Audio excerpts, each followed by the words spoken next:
Alright, this is the 5x10 teardrop build. As you can see, I've already taken the top rail pipe off from here, all the way back. I'm leaving these tail lights on here temporarily until I decide if I have to move it around or not. So, as I take these risers off of here, what I'll do is I'll get them all cut off. I'll go ahead and grind them smooth. Let's do that right quick. Right quick.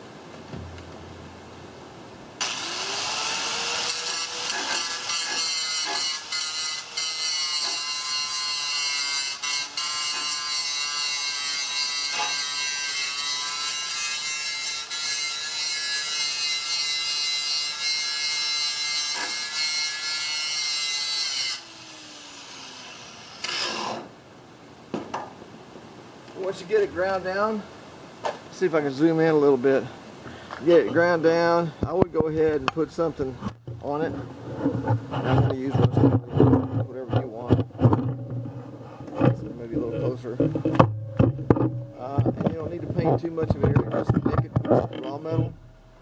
Especially if you're in a humid area, it'll rust up real quick. So just want to get you a quick coating on there to protect it from rust. So all you have to do is come back, maybe lightly sand it if you're going to repaint the whole thing, which I will. Let's go ahead and get a little paint on there for preservative. Now I've already pre-shaken this. Hope it still works.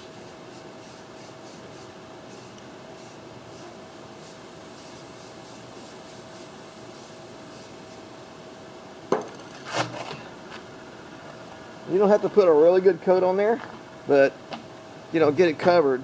You might be able to see through it somewhat. Like I say, you're just trying to preserve it right now. Got sweat all over me.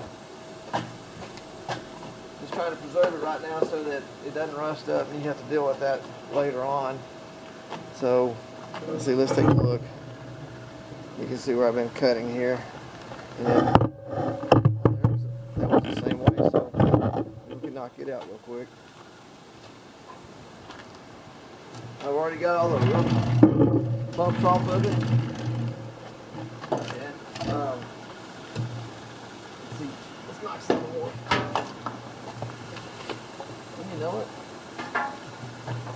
right on the wheel, right under the wheel.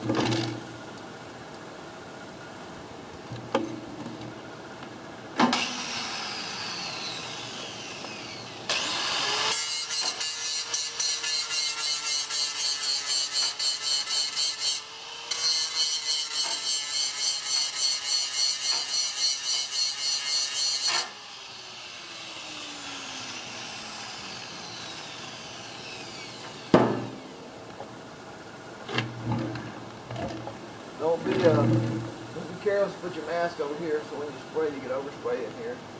If there is a protective lens in there you can pop out, cover it up, but you don't really want to do that. You waste more lenses, lens coverings.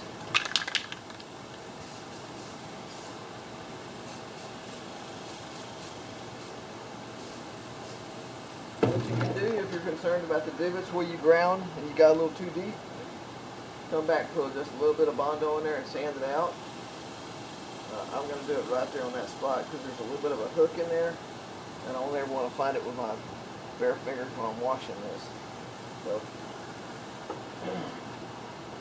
So far so good. I'm about 2 hours into this build, and of course as time progresses I will lose sight of how many hours I'm into it.